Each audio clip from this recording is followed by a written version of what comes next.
안녕하세요. 저는 연세대학교 의과대학 세브란스 어린이병원에서 소아외과 전문의로 근무하고 있는 임경이라고 합니다.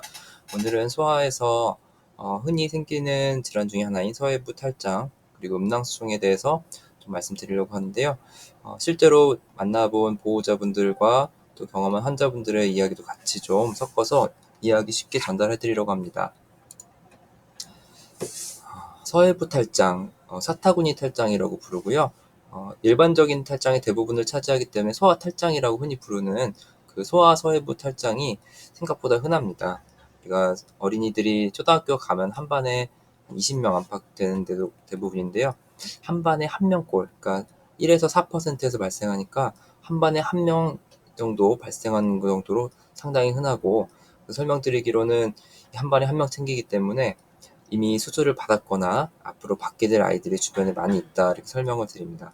왜냐면 엄마들이 뭐 인스타그램이라든가 SNS에 자기 자식들 예쁘고 귀엽고 잘된 거를 올리지만 사실 아프고 수술 받는 것들은 얘기를 안 하거든요. 그리고 이 사타구니 탈장은 수술 받고 나서도 수술 형태가 별로 안 보이기 때문에 서로 바지를 내리지 않으면 사실 거의 모릅니다. 그래서 상당히 흔하고, 또 우리가 잘 알고 있어야지만 이 서해부 탈장을 진단을 놓쳐서 생기는 나쁜 일들을 예방할 수가 있어서 이 시간을 준비했습니다. 대부분 이제 서해부 탈장을 진단받는 소아 환자의 반 이상은 6개월에서 생후 5세 사이에 진단을 받고 수술을 받게 되는데요. 그 중에서도 이제 신생아 집중치료실에서 치료받는 미숙아들, 이른둥이에서는 빈도가 높아서 10명 중에 1명에서 3명꼴로 진단된다고 알려져 있습니다. 실제로 이 미숙아들은 진단도 빨리 되고 서해부 탈장의 구멍도 커서 증상도 심하게 나타나는 경우가 상당히 많이 있어요. 그러면 탈장이 왜 생기냐? 부모님들의 걱정은 처음에 아이들이 가장 많은 경우로 오게 된 경우가 이제 아주 이른 시기에 신생아 집중치료실에서 발견되지 않은 경우 제외하면은 아이가 울거나 아니면 뛰어다녀서 걸어다니고 혹은 쭈그려 앉았을 때 이 사타구니, 그 음경 있는 부분이나 이 허벅지 접히는 부분이 불룩하게 한쪽이 튀어나오는 경우를 보시고는 깜짝 놀라서 오시는데요. 이게 보통은 한번 튀어나왔다가도 깜짝 놀라서 다시 들여다보면 또 쏙 들어가 있는 경우도 있습니다. 그래서 항상 튀어나와 있는 게 아니라 한 번씩 나왔다 들어갔다는 증상을 나타내서 오는 경우도 있고, 한 번 나왔는데 세게 장이 껴서 불룩 튀어나오고 아기가 불편해하면서 우는 증상이 반복돼서 오는 경우들이 상당히 많이 있습니다. 이게 이제 선천적인 복벽의 구조 문제로 생긴 거라서 생긴 원인은 선천적인 거긴 한데요. 이 선천성 기형이로 보진 않습니다. 그래서 이 원인은 선천성이지만 다른 기형 있는 동반 질환이 있거나 어, 동반된 심각한 문제가 있어서 아이가 유전되거나 혹은 나중에 커서 또 문제가 되거나 그러진 않고, 거의 이 단일 질환으로 진단되고 치료하면 완치가 될 수 있는 질환이라고 설명을 드립니다. 그렇게 해서 일단 안심을 시켜드리고요. 괜히 이제 아빠한테 당신도 탈장 수술 받았었잖아, 당신 때문 아니야? 라고 물어보신 분들 있어요. 그 아빠 잘못도 아니고, 아빠도 생긴 거고 아이는 별개의 독립적인 사건으로 생긴 거기 때문에 이게 부모님들끼리 싸우실 필요도 없는 거예요. 보통 이제 제 사진은 남자아이 고안을 가지고 왔는데요. 교과서 그림 그대로 가져왔는데, 이 맨 왼쪽 사진이 그 정상 고안 모습이에요. 엄마가 가장 배가 많이 부르고 움직이기 힘든 뱃속 7개월 때, 아이로 따지면 태아기 7개월 때 남자아이의 고안은 이 현재 위치에 있지 않고 뱃속에 있었어요. 뱃속에 있었던 고안이 엄마 만삭 7개월 때쯤 되면은 이렇게 현재 있는 남자아이들의 사타구니 쪽 밑으로, 고안 위치로 내려오게 되는, 이동을 하게 돼요. 이동을 했는데 이 이동한 장기가 흘러나온 길이 자연적으로 쪼로록 막히는 게 우리 어, 남자의 발생 과정이에요. 근데 이 퇴화가 되어야 될 게 퇴화가 덜 돼서 쪼로록 긴 관이 열려 있거나 일부만 닫히고 일부만 열려 있거나 고속도로처럼 뻥 뚫려 있거나 하면 요 열려 있는 공간 때문에 복압에 의해서 배 안에 있는 장기들이 밀려 나오는 현상을 서해부 탈장이라고 하고, 장이 나오진 않지만 배 안에 있는 약간의 복수들이 중력에 의해서 고환 옆으로 흘러나와서 고환이 빵빵하게 차오르는 증상이 음낭수종입니다. 그러나 모든 음낭수종은 수술이 필요한 것은 아니고요. 남자아이들은 태어났을 때 음낭수증이 상당히 많이 있는데 이 물이 차 있긴 하지만 다행히도 퇴화하는 과정이 완성이 돼서 이 연결 부위가 끊어진 상태로 돼 있으면 요 남아있는 물은 저절로 흡수돼서 없어집니다. 그래서 단순 음낭수증이 있다고 한다고 하면 바로 수술하지 않고 2돌 정도 될 때까지 기다려 보는데, 그렇게 되면은 연결이 없는 아이들은 이 흡수돼서 수술이 필요 없는 음낭수증으로 넘어가게 되고요. 이 2돌이 넘어간데도 불구하고 계속 이 물길이 남아 있어서 서서 걸어 다니고 하다 보면 낮에는 빵빵하게 고환이 차 있고, 또 누워서 재우다 보면 물이 또 뱃속으로 흘러 들어가서 밤에는 고환이 작아져 있고, 고환의 크기가 아침 저녁으로 바뀌는 등의 증상이 남아 있을 때는 그때는 수술을 해줘야 됩니다. 수술의 원리는 간단해요. 이 화살표 표시된 이 부분들을 묶어서 맨 왼쪽에 있는 원래 모습대로 바꿔주는 것이 교통성 음낭수증과 오른쪽 두 그림의 서해부 탈장에서의 수술의 원리입니다. 한마디로 배 안에 싱크홀이 생겨서 자꾸 제일 약한 쪽으로 물이나 뱃속의 물이나 장기가 흘러내리는 것이 그 원리인 것이죠. 요거는 도로에 구멍이 뻥 뚫린 싱크홀이 생긴 사건인데요. 배 안에서도 마찬가지 사건이 벌어진 겁니다. 이 길에 구멍이 나니까 이 앞에 제대로 안 보고 스마트폰 하면서 걸어가는 사람들이나 아니면 앞을 주시하지 않았던 오토바이, 자전거들은 빠져서 대형 사고가 생길 수가 있는데, 이것들을 방지하기 위해서 이렇게 봉사하신 분들이 가서 막고 있죠. 이것이 이제 소아외과에서 서해부 탈장 수술하는 사람들의 역할입니다.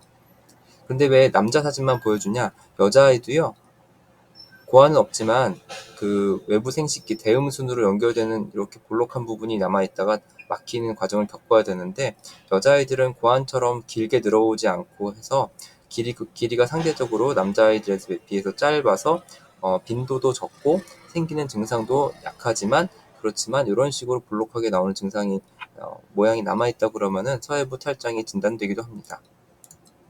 실제로 서해부 탈장이 튀어나오면은 이런 식으로 보이게 돼요. 보호자분들께서 병원을 찾아오실 때 제일 현명하신 행동 중에 하나가, 이렇게 블록해서 튀어나온 걸 보고서 깜짝 놀라서 막 울고 여기저기 전화 돌리지 마시고, 그 순간 냉정하게 바로 이렇게 정면에서 카메라나 동영상으로 핸드폰으로 찍어서 보여주시면 굉장히 진단에 도움이 됩니다. 이렇게 멀쩡하던 친구가 한쪽에 블록해서 튀어나온 증상이 대부분의 증상이고, 심하면 고환까지 축 처지는 증상이 생길 수가 있어요. 수술은 이 가장 10년, 15년 전에는 이제 이렇게 증상이 있는 쪽, 튀어나온 쪽에 개복까지는 아니죠. 어떻게 보면은 복벽을 재건하는 거니까 이 절개 수술 방법으로 2cm에서 3cm 정도의 이 피부 주름을 따라서 절개해서 들어가서 요 구멍을 찾아서 묶어주는 것이 고위 결찰술이라고 불리웠던 가장 전통적인 수술 방법이었고요. 15년 전은 거의 다 이 방법으로만 수술했었죠.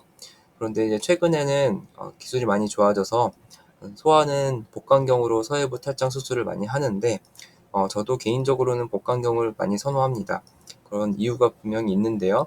복강경을 하게 되면 대부분의 대한민국의 소아외과 선생님들이나 탈장 수술하는 선생님들은 배꼽으로 카메라가 들어가고, 양쪽으로 조그만 한 3mm 정도 되는 작은 구멍으로 작은 기계를 넣어서 안쪽에 있는 구멍을 묶어주는, 그러니까 묶어주는 방법은 똑같아요. 이 고위 결찰술이니까 이 뱃속에 있는 공간이 빠져나온 이 홀을 묶어주는 건데, 바깥에서 절개해서 들어가느냐, 이렇게 째서 들어가느냐, 아니면 구멍으로 들어가서 안쪽에서 묶어주느냐, 그 차이일 뿐입니다.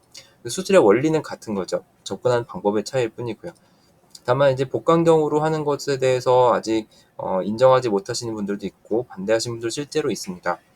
근데 하다 보면은 큰 장점이 있는 것이, 뱃속에서 배꼽으로 카메라를 넣게 되면은 배꼽 주름에 본인의 주름을 이용해서 들어가니까 배꼽 흉터가 거의 안 남게 되고, 양쪽에 있는 구멍도 아주 작은 3mm 상처만 남게 돼요. 팬티 라인의 이 부분이나 기저귀 채웠을 때 벨크로 찍찍이 있는 부분에 딱 위치하고, 나중에 아이가 컸을 때 자기가 수술을 받았는지 자체를 모를 수가 있어요. 그리고 가장 중요한 장점은, 배꼽으로 카메라를 통해 집어넣게 되니까 오른쪽으로 서해부 탈장이 있었던 환자들이 증상이 없었지만 왼쪽에도 일부 남아있는 구멍이 있어서 수술하기 전에는 진단이 예를 들어 오른쪽 탈장 혹은 왼쪽 서해부 탈장이었는데, 수술 끝났을 때는 양쪽 서해부 탈장으로 수술을 다 같이 하는 경우가 상당히 많아졌어요. 그 이유가, 소아는 이 서해부 아까 보여드린 이 구멍이 왼쪽과 오른쪽이 닫히는 순서가 달라요. 그래서 선후 관계가 다르기 때문에 오른쪽이 열려 있는 친구들은 왼쪽에 같이 열려 있을 비율이 좀 적은데, 왼쪽으로 서해부 탈장으로 진단된 친구들은 오른쪽도 구멍이 열려 있을 비율이 상당히 높습니다. 저희 병원에서 이제 몇 년 전에 논문을 했을 때도 한쪽 탈장으로 진단되었지만 수술을 양쪽으로 받은 친구들의 비율이 특히 어린 나이일수록 상당히 높고 50%에 육박하기 때문에 특히 어린 나이일수록 오히려 그 복강경 탈장 수술이 양쪽을 수술하는 데 더 유리한 면이 있고, 제가 전공의 할 때 십수년 전에는 서해부 탈장을 진단할 때 초음파를 많이 쓰는데, 초음파로 한쪽 탈장만 있다고 해서 이 절개 수술로 한쪽 수술을 했어요. 그런데 이 친구가 집에 가서 잘 놀다가 반대쪽에 탈장이 몇 달 뒤에 또 튀어나온 거예요. 아니, 초음파에서는 오른쪽만 탈장이 있다고 그러는데 왜 왼쪽이 또 튀어나옵니까? 이 초음파가 아주 완벽한 검사는 아니거든요. 실제로 튀어나온 거는 있다고 발견할 수 있지만, 이 유발되지 않은 작은 구멍들은 그 당시 검사 당시에 튀어나오지 않았으면 사실 진단을 못하는 경우도 있어요. 우리가 검사가 100%인 검사가 없잖아요. 그래서 한쪽 수술을 하고 나서 반대쪽에 탈장이 또 생겨서 수술을 2번 받아야 되는 경우가 거의 10% 정도로 고정 비율이 있었습니다. 그래서 사실 수술을 작은 어린이들 복강경으로 탈장 수술하는 게 오히려 절개 수술하는 것보다 어려운 경우가 있지만, 오히려 양쪽 서해부 탈장을 동시에 진단과 동시에 수술할 수 있다는 큰 장점이 있기 때문에, 개인적으로는 특히 저희 병원 선생님들은 이 복강경 서해부 탈장 수술을 많이 하고 계세요. 수술은 보통 한쪽을 수술하면은 20분, 30분, 양쪽 수술하기에는 30분에서 40분 정도 걸리고요. 어, 피부 봉합이나 이 중요한 부위는 다 녹는 실을 쓰게 되기 때문에 나중에 실을 제거하는 과정이 필요 없게 하고, 수술 시간은 그렇게 3, 40분 필요합니다. 복강경 수술은 5mm짜리 두께의 소화용 복강경 카메라를 배꼽으로 넣고 양쪽에 3mm짜리 작은 투건칩을 삽입하기도 합니다. 절개 수술을 선택하게 되면 3cm 안팎의 하나의 절개가 생기게 되고, 양쪽 서해부 탈장을 다 절개로 하신다고 그러면 양쪽을 다 절개해야 됩니다. 아까 말씀드린 것처럼 절개를 통한 탈장 수술을 하게 되면은 수술 후에 반대쪽의 서해부 탈장과 음낭 수종이 추후에 발견돼서 수술을 다시 한번 더 해야 되는 확률이 10% 정도 있었고요. 복강경 탈장 수술은 그 반대로 예방적으로 반대쪽까지 확인하고 미리 수술할 수가 있기 때문에, 반대쪽 서해부 탈장과 음낭 수종이 수술 후에 발생하는 비율은 1%가 안 된다고 알려져 있습니다. 그리고 복강경의 큰 장점은 복강 내에 있는 다른 장기를 볼 수가 있고, 반대쪽 탈장을 발견하는 경우가 50% 가까이 되고요. 어릴수록 반대쪽 탈장이 있는 확률이 높아서 어릴수록 권장을 하는데, 이것은 소아외과 전문의들에 따라 조금씩 입장은 다를 수는 있습니다. 그러니까 절개로 한다고 나쁜 게 아니고 복강경을 한다고 더 우월하다는 게 절대 아니고요. 이것은 수술하는 사람의 자신의 수술에 잘하는, 어느 정도 익숙하느냐가 상당히 중요합니다. 저 같은 경우 아직 40대 의사이고 전공의 때부터 이제 복강경 수술, 로봇 수술을 많이 봐오고 익숙해왔던 사람이기 때문에, 대부분의 수술은 복강경으로 진행을 하는 게 오히려 몸에 자연스러워요. 복강경으로 꼬매고 복강경으로 묶고 하는 것들이 상당히 익숙하지만, 사실은 이런 복강경이나 최소 침습 수술 중에 하나의 로봇 수술 같은 경우들이 익숙하지 않은 분들은 어려울 수가 있습니다. 실제로 제 환자 사례이고요. 왼쪽에 서해부 탈장으로 왔던 여자아이였어요. 이 기구가 커 보이는데 실제로 두께는 3mm밖에 안 됩니다. 왼쪽 서해부 탈장으로 와서 복강경 탈장 수술을 결정하고 수술을 들어가서 보니까 이렇게 구멍이 크게 보입니다. 이제 이게 왼쪽 탈장이니까요. 이 화면의 왼쪽은 이제 왼쪽 다리가 내려가는 방향일 것이고, 오른쪽에는 방광이 위치했을 것입니다. 그렇게 해서 이 봉합사를 통해서 이 탈장 부분을 묶어서 봉합을 해주고 수술을 종료하려고 했는데, 반대쪽을 한번 들춰보니까 이 난소로 이어지는 인대 사이로 이 구멍이 남아 있어요. 물론 이 정도 구멍이 3mm가 안 되기 때문에 이거 굳이 수술해줄 필요가 있는 하지만, 이 작은 구멍이 나중에 또 어떤 문제를 일으킬지 모르기 때문에 이미 수술실에서 확인된 이상 그냥 넘어갈 수가 없어서 같이 묶어서 수술을 하게 됐습니다. 그래서 이 친구도 상처도 깨끗하게 아물고, 보통은 수술하고 그날 바로 퇴원을 할 수 있기 때문에 외래에서 상처 확인하고 나서 치료는 다 종료되었고요. 남자아이 같은 경우는 조금 더 수술이 복잡합니다. 똑같이 왼쪽 서해부 탈장으로 와서 수술을 들어가서 보니까 남자아이는요, 중요한 게 이 탈장 이 내부 서해륜 구멍 바로 옆에 이 고안으로 가는 정관이 반짝반짝한 하얀 구조물로 되어 있고, 고안으로 가는 중요한 혈관, 고안 정맥과 혈관들이 이렇게 보입니다. 얘네 이 두 가지 구조물이 닫히게 되면은 나중에 커서 2차 생식 아니면은 이제 자식을 출산하는데 문제가 생길 수 있는 중요한 구조물이기 때문에 이게 다치지 않게 이 막을 싹 분리해서 실로 촘촘하게 꼬매게 됩니다. 복강경 수술을 권하지 않는 분들 중에 어떤 분들의 논리는 이 정관이랑 혈관을 건드려서 문제가 되는 거 아니냐라고 하실 수가 있는데, 오히려 제 개인적인 의견은 절개 수술을 했을 때는 제가 아무리 수술에 능숙한다고 하더라도 제가 도와주는 사람 없으면 수술을 못 하거든요. 도와주는 저희 전공의 선생님이 맞은편에서 바깥에 절개에서 들어왔을 때 이 정관과 혈관은 싹 막으로부터 분리해서 손으로 좀 당겨줘야 돼요. 그래야지만 이 막을 바깥에서 이제 바늘로 꼬매서 동그랗게 묶어주거든요. 그러면은 피치 못하게 이 정관과 고안으로 가는 혈관을 누군가가 터치하게 돼요. 근데 이제 저 복강경 하게 되면 제가 직접 하기 때문에 요것들은 이 막으로부터 되게 밑으로 떨구거든요. 그러면 건드리지 않고 바늘이 닿지 않게 수술할 수가 있는데, 그래서 절개 수술을 하게 되면은 피치 못하게 어시스트하는 분들이 아이의 정관과 혈관을 이렇게 손으로 어느 정도는 당겨야 되는 상황이 생기기 때문에, 저는 개인적으로 제 가족이거나 제 친척인 경우에는 이게 수술을 하라 그러면은 이제 복강경을 먼저 선택하게 될 것 같아요. 이건 개인적인 견해입니다. 이 친구도 오른쪽을 들춰봤어요. 마찬가지로 굵기는 크지 않았지만 제 치아에 들어온 이상 이걸 남겨두고 갈 수가 없어서 묶어주고 수술을 끝냈습니다. 물론 이 바늘하고 실은 다시 이제 배 안에서 꺼냅니다. 그래서 보여드린 것처럼 작은 구멍 3개로 복강경 수술을 하게 되고, 최근에는 저 같은 경우는 여자아이들 같은 경우는 미용적인 목적도 가미해서 배꼽으로만 1cm만 절개를 내서 1cm 그 구멍 하나로 탈장 수술을 지금 20명 이상 시행을 했고, 다들 재발 없이 수술 당일 퇴원하고 합병증이 아직 생기지 않았습니다. 그래서 그것들은 나중에 정리해서 제가 이제 발표도 하고 논문으로 진행할 생각이 있고요. 이렇게 해서 소아서해부 탈장은 부모님들의 가장 큰 걱정거리인 이 절개냐 복강경이냐 그걸 고민할 필요가 없습니다. 둘 다 좋은 방법이고요.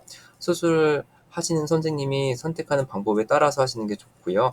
저는 두 가지 방법이 다 필요하고, 특히나 구멍이 너무 크거나 아니면 이 구멍 바깥에 보이지 않는 바깥쪽에 있는 이 복벽이 느슨하게 돼 있는 친구들이거나 재발 위험성이 있는 그런 위험 요소가 있는 친구들, 복압이 높거나 복수가 있거나 뭐 여러 가지 그런 이유들이 동반된 경우에는 절개를 하는 게 더 유리한 경우도 있다고 생각합니다.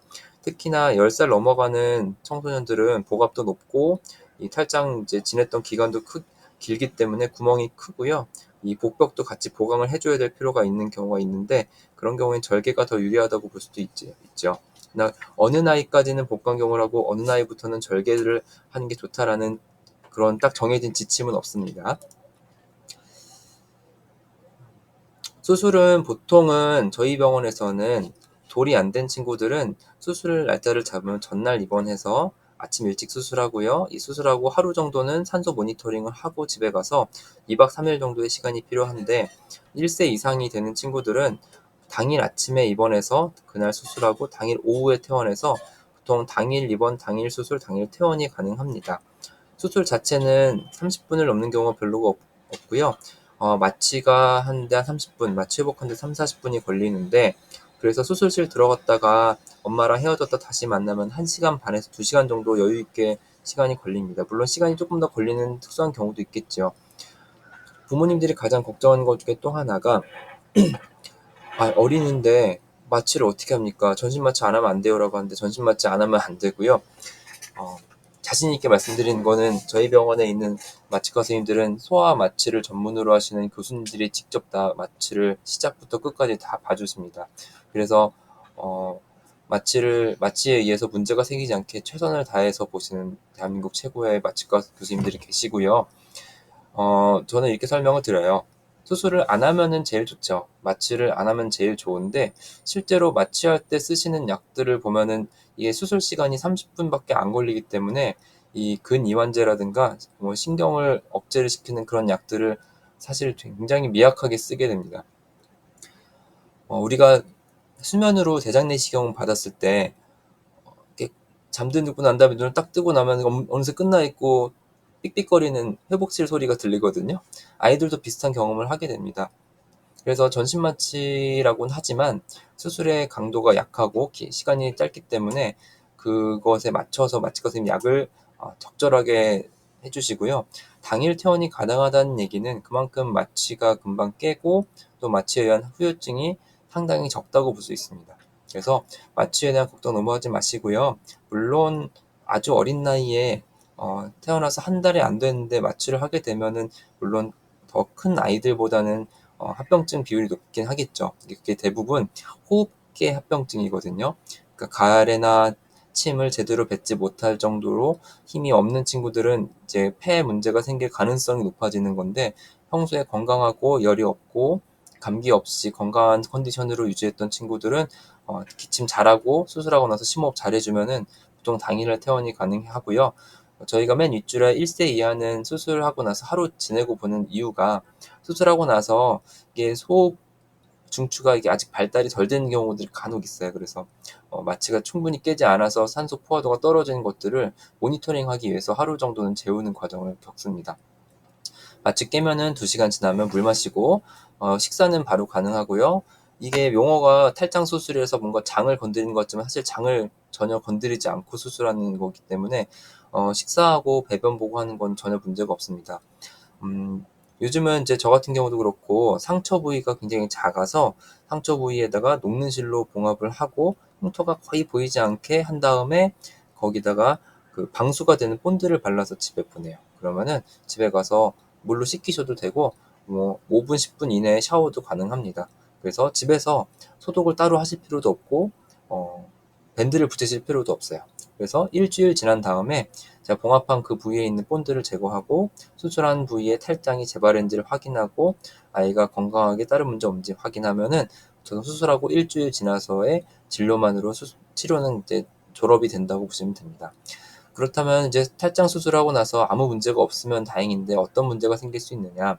중요한 것은 이제 수술하고 나서 아무래도 이 봉합한 부분이 압력을 받으면은 이 실도 말 그대로 실이기 때문에 이 여기가 벌어지거나 틀어질 수가 있어요. 복압이 어느 정도가 돼야 틀어지냐 그거는 사실 정의하기 어렵습니다. 근데 이제 통계적으로는 절개로 하든 복강경으로 하든 최근 논문에 의하면은 2가지 방법 다 재발률은 1% 미만에서 돼 있다고 알려져 있고 개인적인 경험은 0.5% 미만으로 되는데 특수한 경우였어요. 수술하고 나서 이게 조금 한 달이 되지 않았는데 자전거 너무 열심히 탄 한 12살 된 친구한테서 재발한 적이 한 번 있었고 아주 신생아 중환자실에서 수술을 어렵게 했는데 그 친구 이제 배 복수가 있었어요. 복압이 좀 더 높겠죠. 그런 친구한테 재발한 경우가 있었지만 수술하고 나서 심각한 문제가 생긴 적은 없었고요. 그렇습니다. 그래서 나머지는 수술할 때 아무래도 전신 마취를 하다 보니까 그런 호흡기 합병증이 생기지 않도록 수술 전후로 관리를 잘 해주는 것, 컨디션 좋은 상태에서 해주는 거가 필요하고 탈장 수술은 그러면 어느 시기에 하는 게 좋겠냐 물어보시는데 그냥 저는 이렇게 말씀드립니다. 아이가 탈장으로 진단이 되면은 가급적 한 달 이내로 수술하는 것을 권해드립니다. 이제 저희는 어린이 병원이기 때문에 소아 마취과 교수님들도 계시고 백업이 된 교수님들이 많이 계셔서 안심하고 수술하는 경우가 많이 있지만 이제 그 소아 마취가 백업이 안 되는 병원에서 근무하시는 분들은 사실 아이가 조금 더 크고 돌 지나서 수술하는 거를 권하는 경우도 있어요. 그거는 병원 사정인데 사실 돌까지 기다렸다가 아이가 수술하게 됐을 때 계속 탈장 증상이 들락날락하는 것들을 보는 보호자는 상당한 부담이거든요. 실제로 제 경험도 돌 지나서 수술하자고 했던 얘기를 들은 보호자분이 애가 탈장 있는 거 알고 있었어요. 근데 이제 연휴 때였는데 갑자기 이게 대장까지 탈장이 돼서 도저히 응급실에서는 복원이 안 되는 경우에 응급으로 수술한 적이 있었습니다. 실제로 전신마취하고 개복해서 장 절제한 경우도 있었고 난소를 잃었던 경우도 있었고요. 개복을 크게 하고 나서 겨우 장을 자르진 않았지만 흉터가 크게 남아서 안타까워했던 부모님도 계십니다. 그래서 이게 어떤 일이 생길지 몰라요. 특히 돌이 안 든 아이들은 이게 아무 때나 울죠. 배고파서 울고 똥 싸고 찝찝해서 울고 할 수 있는 게 우는 것밖에 없어요. 울면 보갑이 높아지고 그럼 제일 약한 부위인 탈장으로 장이 튀어나오게 돼요. 그러면 이게 튀어나와도 아파도 울거든요. 근데 엄마들은 이게 뭐 왜 우는지 모르기 때문에 어, 이 아이들이 표시를 못합니다. 그러면 이미 이제 장이 껴서 감돈이라고 하고 이게 문제가 괴사가 돼서 오면은 이제 장을 살리기 어려운 경우가 아주 드물게 있어요. 그래서 굉장히 안타까운 경우들이 있기 때문에 저희는 대학병원에서 근무하는 사람들은 이렇게 아주 드물게 생길 수 있는 합병증까지도 다 최선을 다해서 생기지 않게 해주는 게 저희 치료의 방침이거든요. 그래서 가능하면 수술은 진단이 되면 한 달을 넘지 않도록 하되 너무 작은 아이들 같은 경우는 이 마취과 교수님들과 신생아과 선생님들과 상의해서 수술 시기를 결정합니다. 네, 서해부 탈장은 유튜브나 네이버나 인터넷에 굉장히 많은 정보가 있고 각자 자기가 하는 수술이 최고라고 말씀하시는 분들이 꽤 있는데요. 제가 봐서는 대한민국에 근무하시는 소아외과 교수님들은 실력이 다 출중하시기 때문에 만약에 탈장 사타구니가 불룩해서 생기는 탈장이 의심된다는 경우에는 소아외과 선생님들한테 가까운 곳으로 찾아가서 진료를 받아보시길 권하고 수술은 결국은 이게 통계적인 거죠. 튀어나온 게 여러 차례 튀어나올수록 문제가 되고 감돈이 돼서 중증으로 변할 확률이 높아지기 때문에 너무 지체하지 않기를 바랍니다. 그렇다고 응급수술하는 경우도 많지는 않습니다. 그래서 충분한 설명이 되었으면 하는 바람으로 영상 준비했습니다. 제가 진료실에서 환자분들한테 충분히 말씀을 드리지 못한 부분들까지 조금 장황하게 설명을 드렸는데 그나마 좀 도움이 되었으면 좋겠습니다. 들어주셔서 감사합니다.